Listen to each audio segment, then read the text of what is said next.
You know what? I think we think about a lot of things. Strategic, I would say, is one of those themes that when it shows up, no matter where it is on somebody's profile, it your eye gets attracted to the word.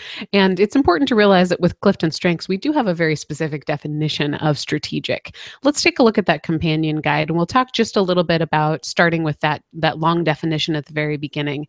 When we think about strategic, it is about sorting through clutter, noticing patterns, and being able to sort very quickly to the best route forward. It's not a skill that can be taught. So if you've ever been told you need to be more strategic, probably a good way to press back and say, okay, what really do you mean by that? When we talk about strategic, we think about a very distinct way of thinking. People with high strategic tend to notice patterns, play out alternatives, and then continue to ask, what if then? I think about strategic sometimes, and Carol Ann McGuire this week posted a really great picture of strategic that had a whole bunch of arrows. It looked almost like a flow chart. And I think about strategic often as that way, being able to play out scenarios, not just what's the next step, but what will be the residual effect? What will be the step after that and after that? And then what will we do?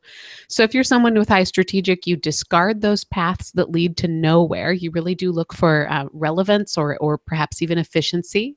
It's also a lot about culling and making selections until you arrive at the best strategy or the best path forward. So a lot of the definition of strategic is understanding it's not just thinking carefully. I think sometimes we use that word to mean thoughtful or even critical. When we think strategic as a Clifton Strengths theme, I want you to think about somebody who asks, who thinks about options, who sorts through options, usually quicker than others, who asks what if and if then. It is the last one of our strategic thinking themes in the strategic thinking domain. And in fact, I think we only have one theme left in season 3. So a fantastic way to really wrap up those strategic thinking themes. I think about 3 words with strategic. I think about let's zoom out. So if you are an individual, that probably means that you're thinking sort of one level up. If you're a leader, that same sort of understanding applies. You're just going to go one further level up as a leader. Spotting patterns, considering options, you're determining multiple ways to proceed. So you might at any time have 5 or 6 different ways that you could go, and then very quickly be able to sort to where are we going. That kind of quickness can be dizzying for people who aren't following your train of thought.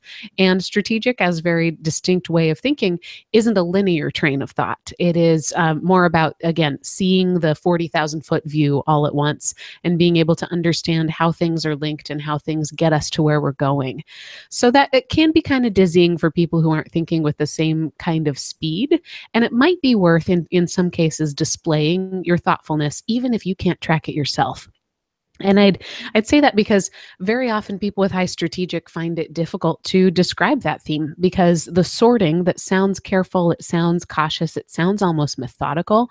When it's within the theme of strategic, it's happening naturally, and it's happening at such a speed that it's almost invisible even to the person thinking through it. So it might be important to help people understand that this is what your brain is doing at all times, because I think that's going to help establish a real strong foundation of trust. Consider different ways that you might get these points across, that you might help somebody understand, I've considered several options. This will help us to complete XYZ. You tend to probably work backwards. Again, not just point A to point B to point C. Use this to your advantage by talking about really what is the end goal. It will help all of the pieces fall into place for other people. Also think about, perhaps sometimes what's dizzying to folks is if they catch you in the middle of that sorting and culling process, and before you've come to your conclusion or to the next best pathway forward. I think it's important to sort to people who can be there with you, who can be really great thought partners, people who can follow the breadcrumbs, but also differentiate between when are you in possibility mode and when are you in decision mode. So think perhaps about the relationships that you have, and as well as the other themes that you have that your strategic acts as an accelerant to. I would look for some great thought partners thinking about Who can sharpen your thinking edge? Do you need more evidence, more emotional awareness, more help with messaging, or more somebody who can help you really align your thinking to where the industry is going or where the organization is going? People with high strategic can fall into the trap of, I put it this way, carrying the cerebral load, which sounds like you should put it on your resume. I carry a great cerebral load. But really, what I mean is because you're constantly doing the thinking about what if, you can, in many cases, jump in and do all the thinking for everybody. Sometimes it can be easier just to make the plan yourself than to help other people sort of take on any of that, than to delegate it, or even than to tell people how they fit into that plan. It's easier just to keep it in your head sometimes. So it's important for leaders with high strategic to think about how, when, and who do I delegate planning or coming up with options to? Or how do I take what I've been delegated and share that with other people? That can be a really great leadership muscle to flex, that of empowering people rather than doing all the thinking yourself.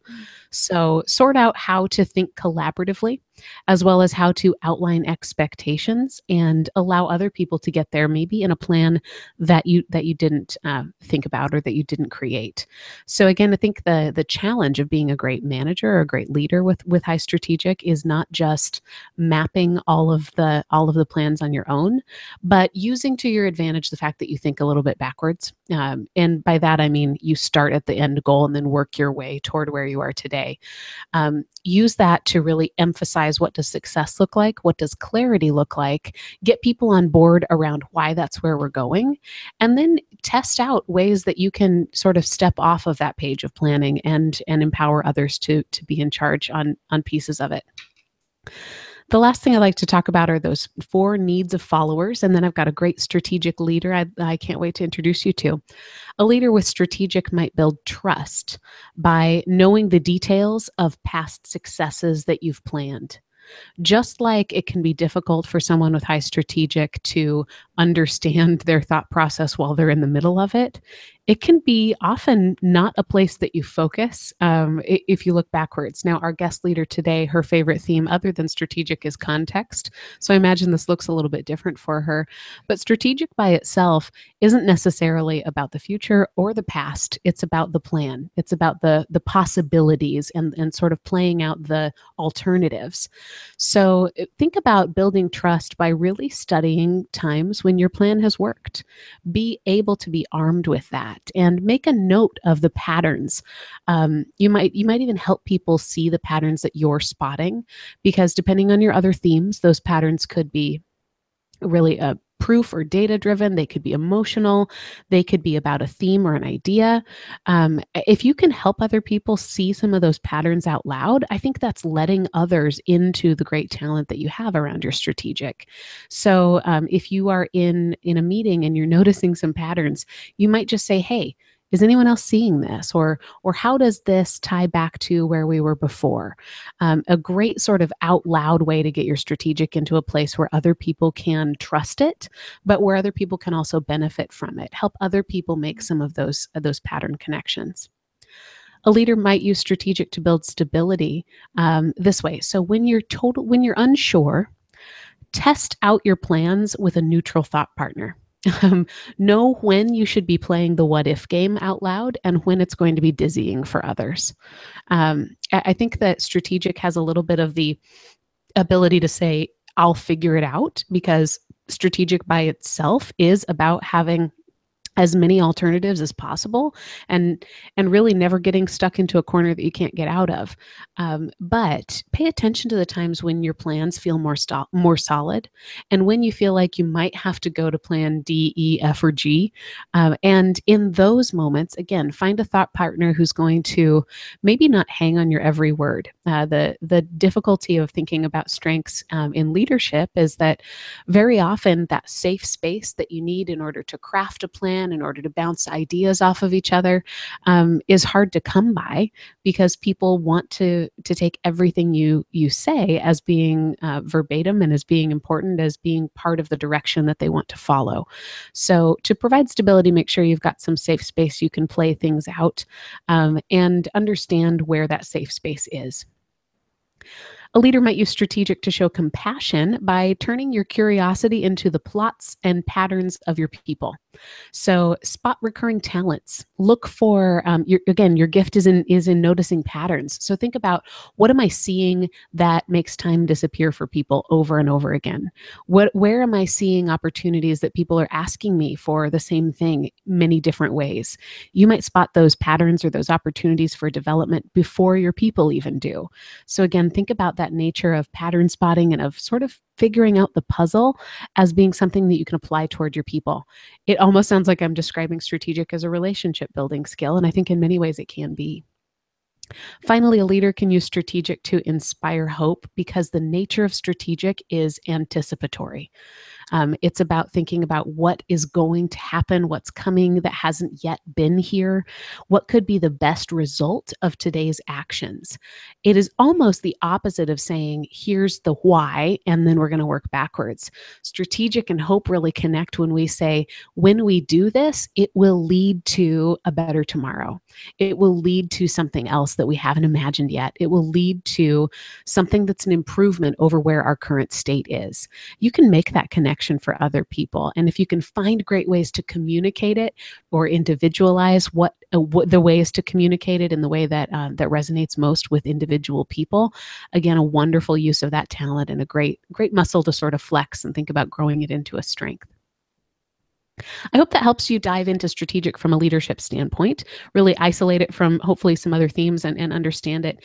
You're probably going to see strategic quite a bit. It is fifth in our database worldwide, so it shows up pretty often in folks. And it is going to show up very differently depending on what the themes are that surround it. In our pre-call, I was speaking with our guest, and both of us have high strategic, and both of us had struggled to really understand what is the essence of strategic by itself, because it plays so quickly, so naturally, so malleably, if that's a word. It's not, with other themes. So hopefully that gives you a little bit of understanding just of the strategic theme on its own.